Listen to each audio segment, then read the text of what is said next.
Right now, the day's biggest news stories from a Vegas perspective. This is the Vegas Take with Sharp and Shapiro.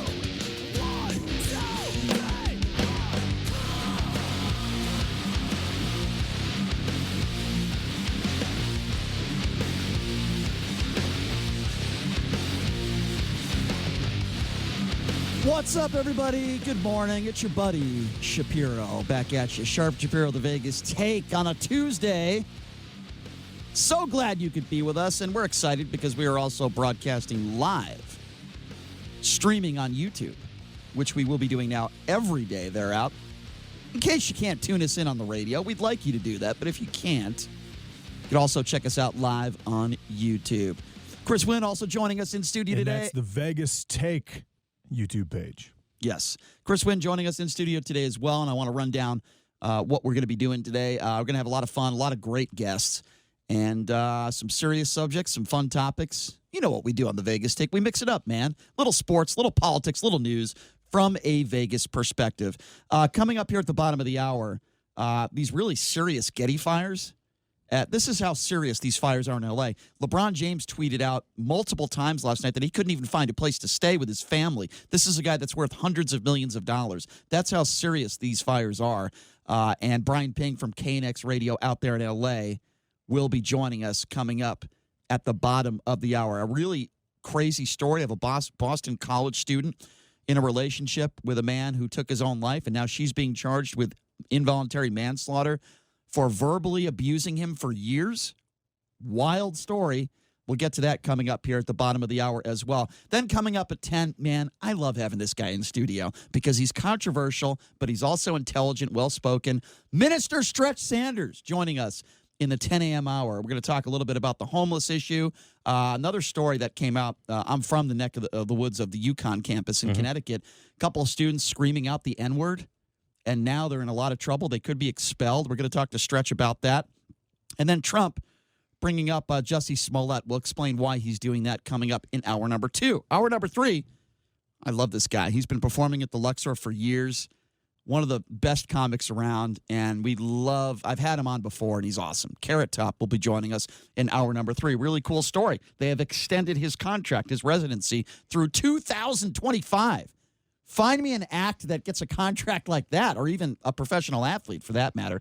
So we're really happy for Carrot Top, and he's going to be joining us in hour number 3. Oh, and by the way, O.J. Simpson putting out another NFL video on Twitter. We'll get to that coming up in hour number 3 as well. So as I said, a lot to get to, a lot to go over.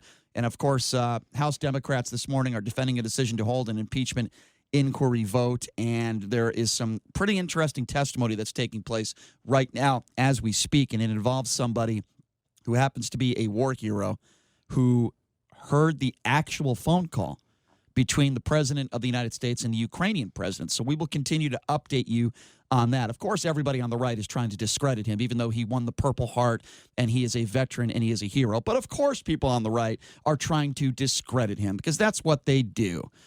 I want to talk to you a little bit, gentlemen, though, about, and we alluded to this a little bit yesterday when Donald Trump brought up the Osama Bin Laden thing.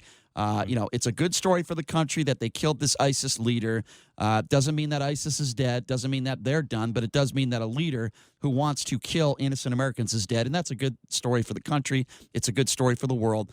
But unfortunately, Donald Trump brings up Osama bin Laden. He brings up Barack Obama. He brings up comparisons. And he says that the Osama bin Laden killing was not as big as this killing, which is, by the way, absolutely ridiculous and outrageous. I mean, do I even have to mention that Osama bin Laden was the mastermind behind the 9/11 killings of over 3,000 innocent Americans? So if that's not ridiculous in itself, I don't know what is. But I'm watching, Jimmy Kimmel last night. And Chris, I know you'd said, Brian, you got to check this stuff out. And I like Jimmy Kimmel, not only because he has Vegas ties. I think he's very funny. Yeah. I think he does a really good show. And so Jimmy Kimmel played a little bit of audio here.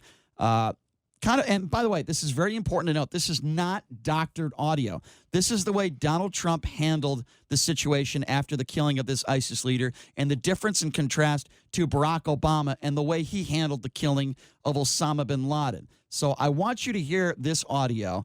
Again, let me repeat, this is not doctored audio. It is the difference between how somebody like Donald Trump handles something like this and how Barack Obama handles something like this.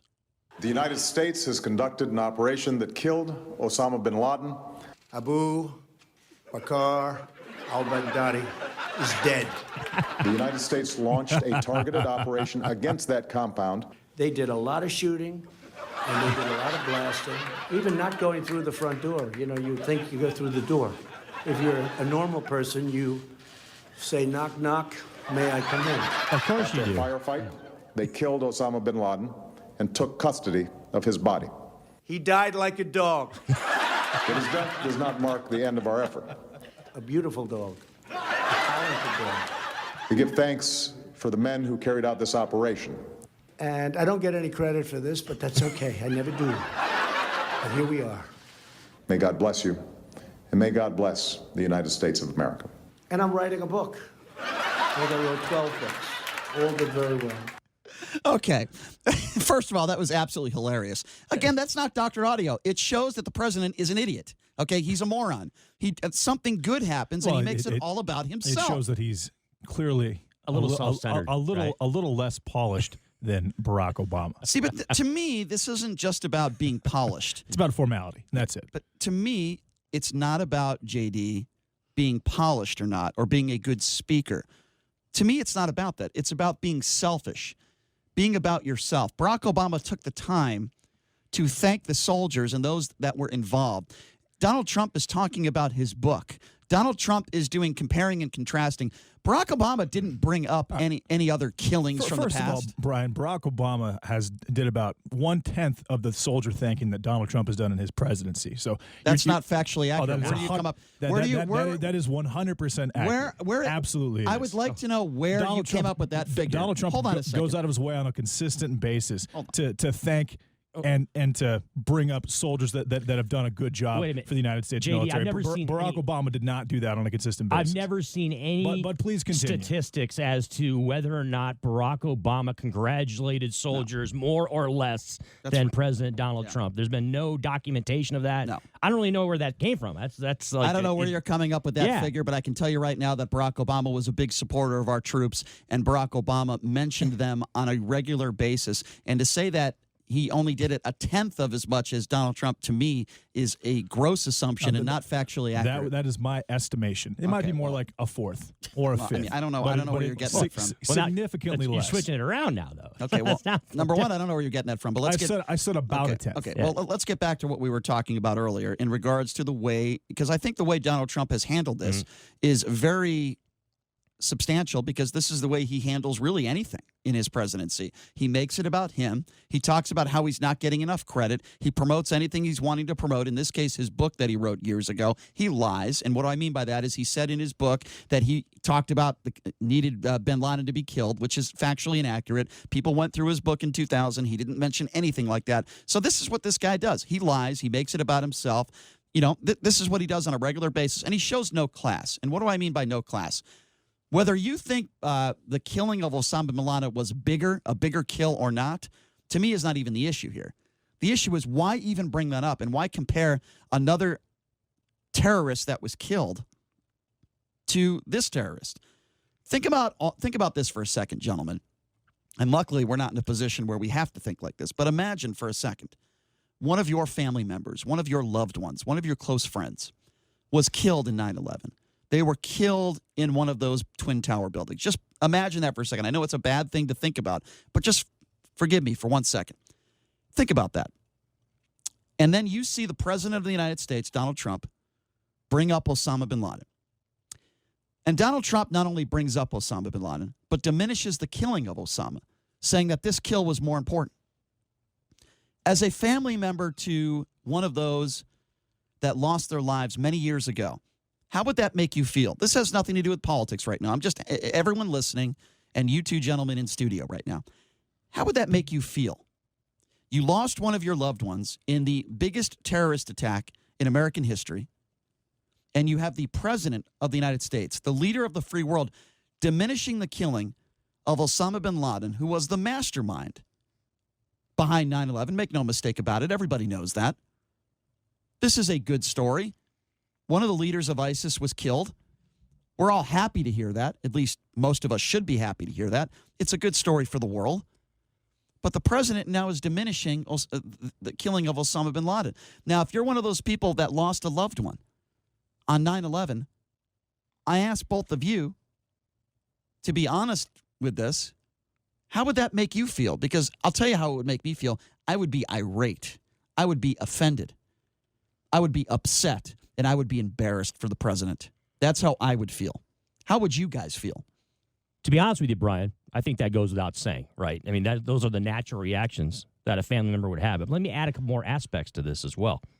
In the speech after the killing of al-Baghdadi, right, Donald Trump went on for, I believe, 48 minutes, okay, in that speech. How long was President Obama's reaction and comments after the killing of Osama bin Laden? It was 9 minutes. The point being is that the focus was not on Barack Obama. The focus for President Obama was on the military, was on the people on the mission that handled their business and the military, right? It wasn't about praising himself. It wasn't about glossing himself. It wasn't about him talking about that. Also, by the way, President Trump back in, I believe, 1999, around 2000, said that he made a comment regarding Osama bin Laden, saying, "You know what? We got to get this guy. This Osama bin Laden. He's a bad guy. We got to go after him." And made it out to be like, you know what? I foresaw what we all should have done back before 9/11. So it goes to your point as far as disrespect to the people and their families who were killed at 9/11. When you have President Trump back then trying to claim, "Oh yeah, I was one who was for the killing of Osama bin Laden back before 9/11. Well, he lied. Yes. And so I mean, that you put this all in perspective, and it was, again, he mentioned it 2 days, 48 hours ago. All right. This whole thing that he apparently said back, in either 1999 or 2000. I don't know exactly when he claims he said it. But by the way, there's no evidence of that. There's no audio. There's no documentation whatsoever that actually took place. But once again, the president focusing on himself and not being aware of the moment. JD, do you disagree with anything we've said here? Do I disagree with what, Brian? Anything we've said here. Let's talk about feelings. Let's talk about feelings, Brian. I would have a much bigger issue with the Washington Post referring to this clear-cut terrorist as an austere. That's a different subject. No, it's not. As an austere religious. No, it isn't. How is it a different subject? Because we can be upset with that. I'm telling you. You asked me a question. We all agree that was the wrong thing to do. That's a wrong thing to do. I'm saying if I was in that situation, I would be much more upset with the Washington Post referring to him as an austere religious scholar, just to downplay just clear this up. What President Trump clearly spearheaded. Let's clear this up. That was wrong. In the murder of Baghdadi. A member of the media or members of the media decided to make a decision that I clearly do not agree with or respect, and they were wrong. We talked about this yesterday. That has absolutely nothing to do with the president's response. We're talking about the president's response to this attack and to this killing of this leader. We're talking about the president's response, bringing up Osama bin Laden and diminishing the killing of Osama bin Laden, talking about his book, lying about what is in his book in regards to Osama bin Laden. We're talking about Barack Obama taking 9 minutes to talk about the killing of Osama bin Laden. We're talking about the president taking the amount of time he took to gloat, talk about his book, talk about diminish the killing of Osama bin Laden. He talked about his book. Mm-hmm. He said that his kill was bigger than the former kill, which is ridiculous. We talked about this yesterday, yes, first and foremost, Brian. And I said, is it something I'm going to chastise him for? No, they were both big kills. They were both good for the United States of America. It's not what he said. And I'm telling you what I'm saying, Brian. Yeah, but that's not what he said. But what I'm saying, it doesn't matter what he said. What I'm saying here. But I'm asking you your thoughts on what he said. And I'm telling you my thoughts on what he said, and you're not letting me finish. So let me finish. You're just saying what you said. All right, go ahead. You're asking me a question, right? So yeah. You want me to say what I'm saying, and I'm trying to say what I'm saying, but you're not letting me say it. Okay, but I'm confused because you're not reacting to what he said. You're just reacting the way you would have reacted, which I agree with you. But I'm asking you your reaction to what the president said. And go ahead. I misunderstood. Go ahead. How can you misunderstand? How is that even possible to misunderstand? Well, because you brought up that's actually kind of impressive. Yeah, no, because you brought up the Washington Post. Thing. Yeah, the Washington Post. That's a separate thing. That doesn't necessarily have anything to do with what the president's reaction was to the killing of al-Baghdadi. Right, go ahead. If I was in the shoes of one of the family members of someone that died at 9/11, I would be much more disappointed in the Washington Post for attempting to make this guy out to be an austere religious scholar just to make the president look bad. No. Well, you can be upset with the Washington Post, and you can be upset with what President Trump's reaction was and what he said. Why is nobody talking about It's not that? a mutually exclusive why is thing. That? Why is it not a conversation? Obviously, Donald Trump. It was talked about in mainstream media yesterday, right? He's a very insecure guy that's been established. He doesn't know how to win. I get that, but let him take it. This was a big deal for the United States of America. I'm not trying to compare it to Barack Obama and how he approached the Osama Bin Laden situation. It doesn't make any sense to me. Why would I do that? Why would you do that, Brian? Because you're trying to cut the president down at his legs like you do every single day. Absolutely not. Yeah, of course you are. Absolutely not. You're trying to find another reason not. to attack the president. No, I'm not trying to. Not reacting first the way of all, not reacting the way that Barack Obama reacted. Obviously, Barack Obama and Donald Trump are different people. They're different types of presidents. That's been clear from day one. That's 100% true. So let me be clear. So what's different? So there? now let me defend myself. Now you're trying to make me feel like Can I defend myself? You just attacked me. Let me defend myself. I didn't attack you. Well, you said I said you attack Donald Trump every day. Let me defend myself. And so that's me attacking you. All right, let me know when I can talk. I didn't attack you. All right. First of all, when you say to me, like some other callers say to me, that I'm just trying to find anything to attack the president of the United States, I am offended by that. What I do every day is I want the president to act. You're also offended by everything all the time. No, I'm not. That's not true. That's absolutely not true. You can say whatever you want about what I look like or my lifestyle. I don't know how many times you've made fun of my car, my old car. I don't care about stuff like that. You make fun of your own car. You know what I care about? No, let me tell you something. I don't care about what I'm doing in my personal life. People can talk about that all they want. You know what I care about? I care about our president. I didn't just say your president.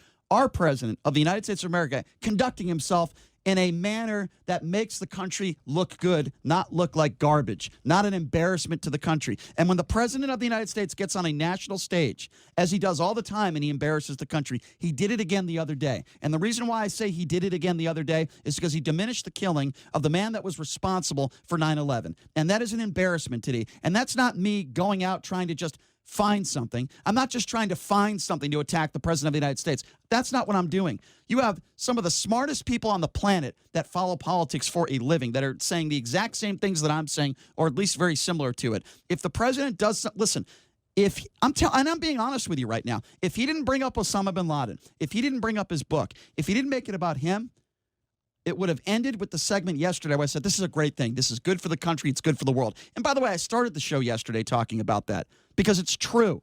This is a good story. It's good. But what's not good is when the president makes it about himself. That's what I'm trying to say, JD. It's not about me going out of my way to attack the president of the United States. That's not what I'm doing here. I'm calling it as I see it. And if I see a Democrat do the same thing, I'm going to talk about it. I've attacked Elizabeth Warren on this show, Ilhan Omar. I've attacked her on the show, not because I'm just doing everything I can to attack Democrats, because when a politician does something wrong, I want to point that out, whether there's an R next to their name or a D next to their name. And I've said that for years, not just on this show, for years since I was in my 20s. I have said that the two worst words in this country are Republican and Democrat, because people make too many decisions based on what party they're in rather than what is good for the country. And you're damn right. If the president embarrasses the country in any way, I'm going to go and talk about it on the air and criticize him for it, because I think that's what we should do. That's our responsibility. I'm not on a side. I'm not on the Democratic side. I'm not on the Republican side. You listen to many other radio shows and many other TV shows. All they do is attack one side of the aisle. That's all they do. And then people hear me criticize Donald Trump, and they assume, oh, Brian's a snowflake. He must be a liberal. Wrong. You're small-minded if you think that way, because I've attacked others. I didn't vote for Barack Obama. I didn't vote for Hillary Clinton. So that's the easiest way I can spell it out. When someone says all you do is try to attack Donald Trump, it's not true. I've gone after many politicians in my life. It just so happens that Donald Trump is the leader of the free world. He's the president of the United States, and he effed up once again the other day, making it about himself when it's a great story, and it shouldn't be about him. It should be about those brave soldiers taking out that bastard, and I'm happy that he is gone. So did his quote-unquote F up discount what actually happened in the murder of al-Baghdadi? Did I say that? Absolutely not. No, I'm asking you that Absolutely question. not. Okay. But let me pose this. So why are we talking about that 10 times as much as we're talking about the fact that a major terrorist, one of the leaders of ISIS, is dead? We have talked about that. Not really. Yes, we have. We're more concerned with how Donald Trump compared this particular death, all right, well, go ahead. which helps the country and helps the world, to Barack Obama. and Osama bin Laden. So what did we not cover yesterday about the killing of this guy that you want to talk about? We're going on and on about how Donald Trump reacted to it as opposed to how good the actual killing was. JD and Brian. And why are we doing that? and Because all the you want to attack Donald Trump. No, and it's this, not true. And this is guys, this isn't an it's not true. outlet to do. This is an angle to do that. I laid it out for you best and you're I could. taking full advantage of it like you do every single time you can. Like the left-wing media does every single time they can. Not true. And I'm not the let left me wing. let me pose Not this true. question to both you guys and to the listeners out there, okay? Because we're talking about how the president of the United States addressed the killing of al-Baghdadi, okay? How many people out there, I don't care if you're a Trump supporter or not a Trump supporter, what your ideology is, how many people out there watched that display, the 48-minute display by President Trump, and said to yourselves, you know what? That's the way to handle it. That was great. How many people have come on the air in any type of media, Nobody. whether it's radio, television, anything, Nobody has. whatever Nobody has. your ideology is, whatever party you support, and says, you know what? That's the way to do it. That's how we should handle it. Zero have. Was it the so that's what I'm talking about. the ideal way to handle it? No, but it's It was a terrible way to handle it. It was the expectation gotta for the take- president of the United Guys, States. bad. Gentlemen, we got to take a couple phone calls before we go to break. The number to call, let's ask the callers that. 257-5396 is the number to call. 702-257-5396. I want to go to Joel first. Joel, thanks for calling in. What do you think about all this? What's up, Joel? 257-5396 the number to call. Let's go to Al. Al, you're next on the Vegas Take. What's up? Good morning, gentlemen. How are you? Good. Doing great. Well, let me first congratulate you. I am watching on YouTube, so Thank you. Very awesome. And Appreciate that. JD, nice white T-shirt. Hey, Glad you dressed up Appreciate it. for the first show. This is my standard garb. Styling. Cool. No, very cool. So I'm actually I want to make 2 points. One, very quickly, and then I'm going to get off the line and let you guys discuss it. One, I do think that JD was correct earlier when he said that Trump absolutely praises the military, and I don't know about percentages, but definitely much more than Barack Obama ever did. And then the one point I want to make about the discussion that you guys are having is I think this is really about the approach. If you remember, we used to coddle and make sure that we were saying and doing all the right things to be respectful to, I don't want to say Muslims, but to their faith, right? Even though we were at war with ISIS and Al-Qaeda and all that, we were still, Barack Obama and his administration really went out of their way to say and really sort of tamper down everything related to them. I think Donald Trump and his administration have taken a different approach, and I don't think a lot of what they're doing and saying is by accident.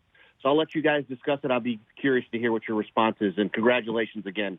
Have a great day. All right. Thank you. Thanks a lot, Al. First of all, I'll give an example. When the president is talking about people crossing the border and he says Mexicans are rapists and bad people. He's talking and about Muslims, Brian. And I suppose some of them are good people. Yeah, but it goes hand in hand. When you're talking about a Muslim ban, there's a lot of people in this country based on Donald Trump's rhetoric that think all Muslims are terrorists and all Muslims are bad people, which is not the case.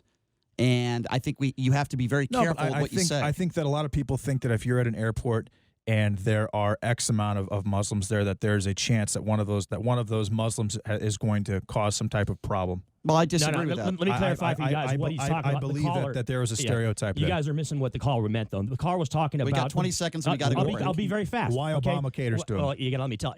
Dude, he's talking about burial at sea for Osama Bin Laden. The whole thing. They wanted to make sure that it didn't incite Muslim extremist groups. That's the reason why they did it. And it's an explanation. We'll talk. Get it out. We'll talk about it a little more on the other side. We got to take a break. Be back right after this. You're listening to the Vegas Tape.